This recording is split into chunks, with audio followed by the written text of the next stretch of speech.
In this guide, I'm going to show you guys how to fix the error message, "This Apple ID is not active on your iPhone." Let's get started. First, make sure you typed your Apple ID and password correctly. A small spelling mistake in your email address or password can trigger this error.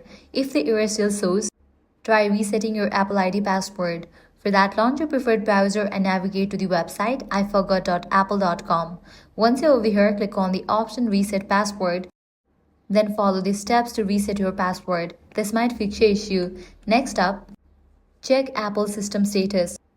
So open a new tab and then type in Apple server status. Click on this very first one, website option. Click on this plus option. Check if there are any outages.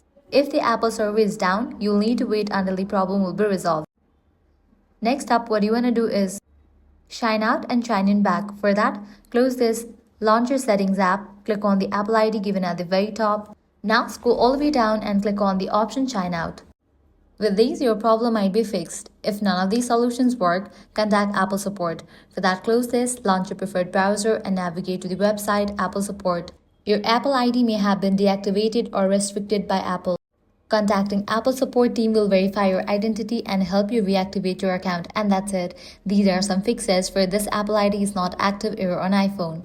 If this guide helped you out, do not forget to like, share and subscribe.